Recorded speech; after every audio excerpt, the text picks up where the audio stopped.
नमस्ते दोस्तों, स्वागत बा हमार चैनल में। आज बहुत ही सुंदर बेटा के सहाना गीत लेके आइल बानी। ई गीत अच्छा लगी तो हमार चैनल के सब्सक्राइब करी, लाइक करी, ज़्यादा से ज़्यादा शेयर करी और कमेंट करके बताई कि कैसन लागला।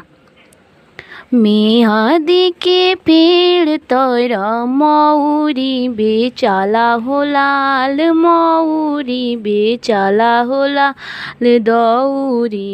दौरी कौन दुल्हा पापा के जगाव सोलाल। दौरी कौन दुल्हा पापा के जगाव सोला।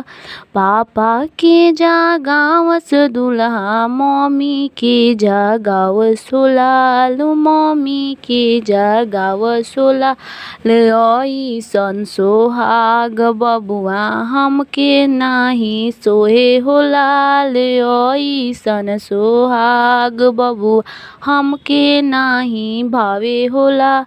मेहदी के मेड़ तर मौरी बेचाला हो लाल। मेहदी के पेड़ तर सूटावा बेचाला हो लाल। दौरी कौन दुल्हा चाचा के जगाव सोलाल। दौरी कौन दुल्हा चाचा के जगाव सोलाल।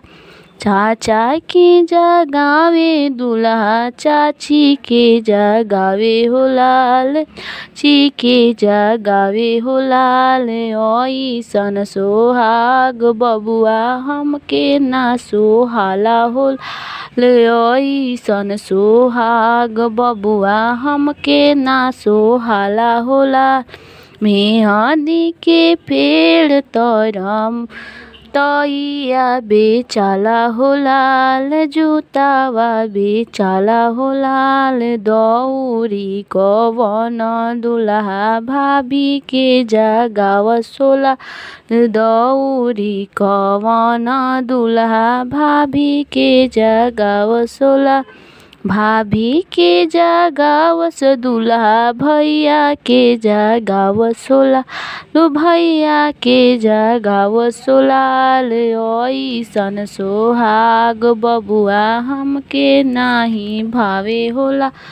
ऐसन सोहाग बबुआ हमके नाही भावे होला।